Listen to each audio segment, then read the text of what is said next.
Lords of Cruelty?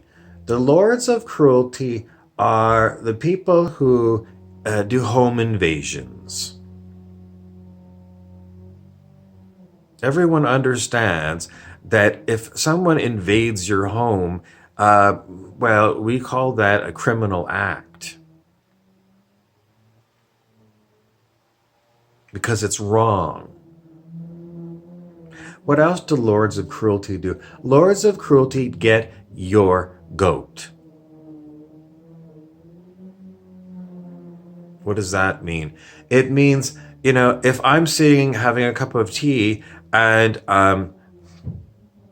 someone invades my home, am I going to pour you a cup of tea?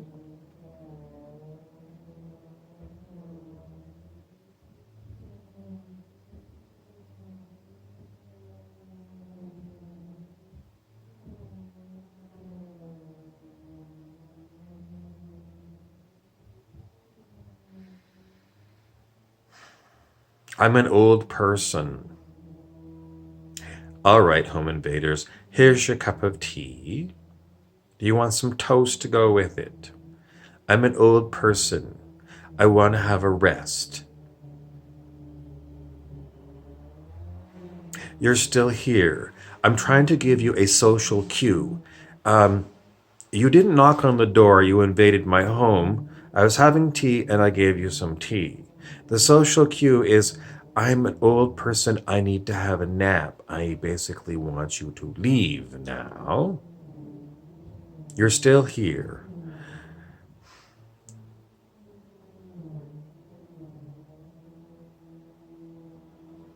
Lord of Cruelty, I am giving you a social cue. It's time to go, and you're not taking my social cue. I'm going to get my baseball bat from the basement, and I'm going to whack you on the head, Lord of Cruelty, because after you barged into my house, and I didn't really want you here, but I saw that, here's my tea. Would you like my tea? I gave you some tea. Do you want my house too? Yes, the Lord of Cruelty wants my house. Where am I supposed to go, Lord of Cruelty? This is my house. Lord of Cruelty says, I don't give a flying fuck. It's my house now. Might makes right.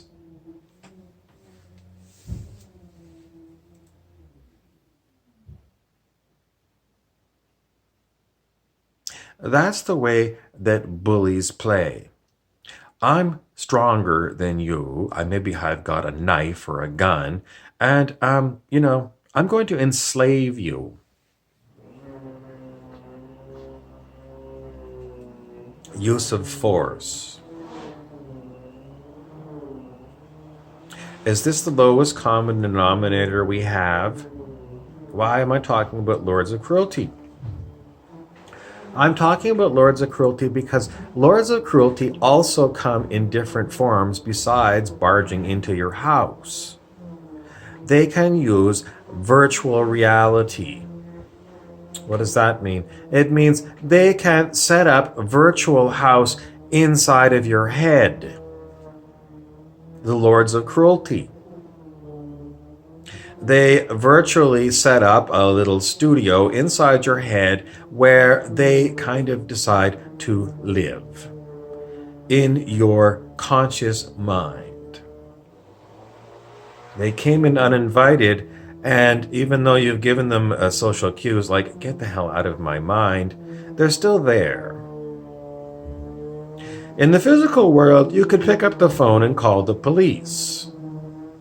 In the world of this virtual reality set up inside your mind, there are no apparent police. So the Lords of Cruelty laugh at you when you say, you connected to my mind and you set up house inside my mind.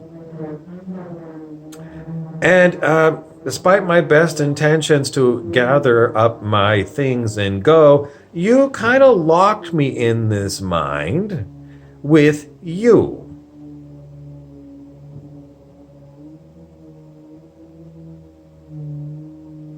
In other words, if you want this mine, fine. I have to leave because I can't stand you. But you locked all the doors. So I am now your prisoner.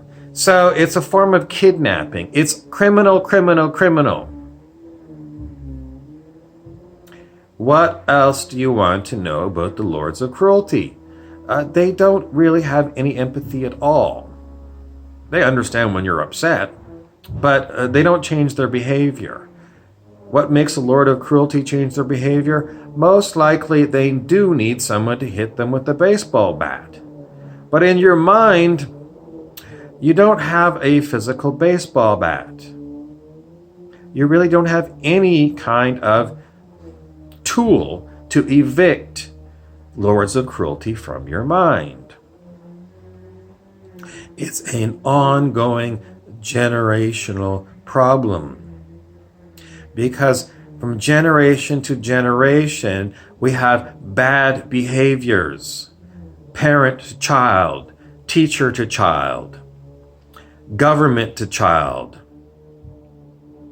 neighbors to child, workforce people to child, television to child, music to child.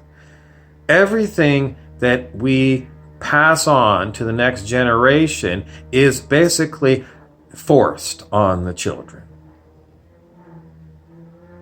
You have mandatory school, and the curriculum is set by a government. You must attend. Once you've graduated from school, you must find some way to make money, because nothing will be gifted to you in this world.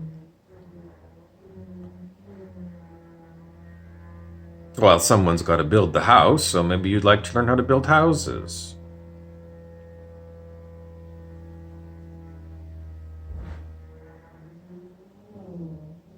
Incident reports.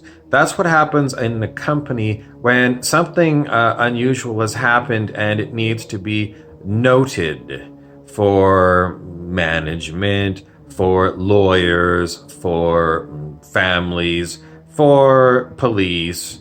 Basically, an incident report is when something happened that was not a very good thing. You don't normally write an incident report of, a customer called and was raving about how good you are. If a customer called and was raving about something horrible happened, that could be an incident report. It's never easy to explain to the Lords of Cruelty that if I want to treat you like children, it means because you never learned what you should have learned when you were a child. When you were a child, you learned how to be a Lord of Cruelty. And it seems to be your great pleasure to remain a Lord of Cruelty. So even when I give you suggestions about how to change, you don't care because you're quite satisfied enslaving and imprisoning others.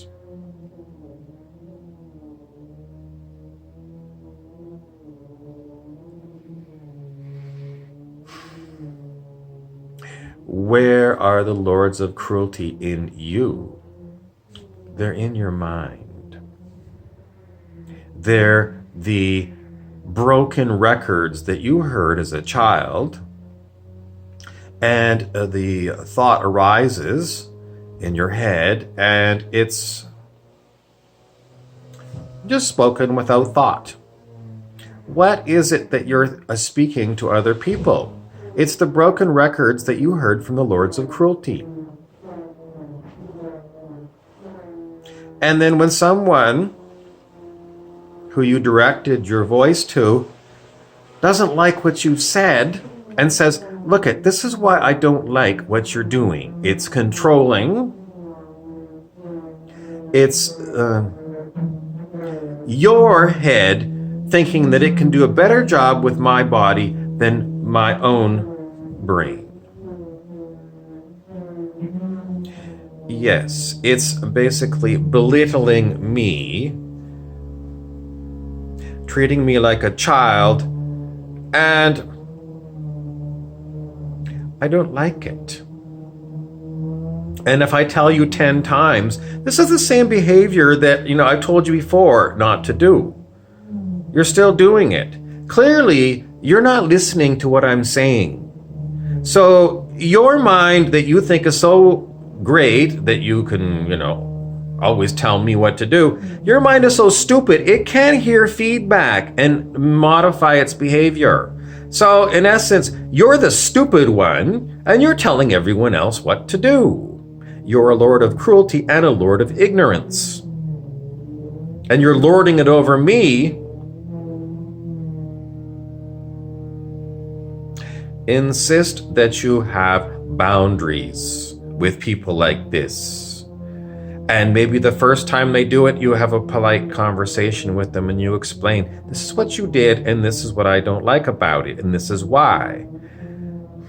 But after the 10th time when this person does it, I don't know, you kind of go through a cycle where you keep, telling them the same thing over and over again. It might be in different words, but different situations, but in essence, the same thing.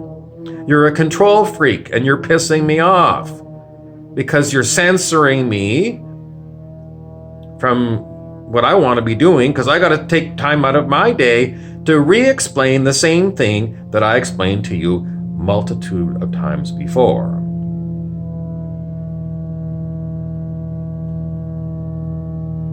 I can't continue to explain to anyone why we have to have you listen to me. What does that mean? It means I don't have any more ways of making you pay attention other than screaming at you. And, out of the 10 times I've gone over this with you, I've already had a few screaming matches. It still doesn't make you've got a problem. You can't comprehend what I'm saying, or you comprehend what I'm saying, but you ignore it because you really prefer to be a bossy person. You're toxic. You're a toxic person. And you've got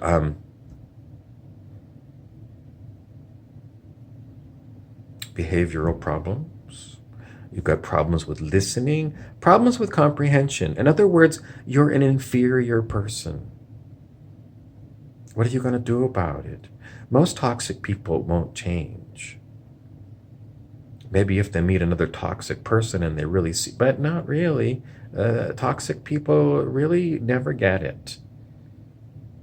So we're kind of stuck with lords of cruelty in our lives. And insisting that, why don't you just bend and buckle to their will? Not going to work. No. It's the worst thing you can do is to be a doormat to a toxic person.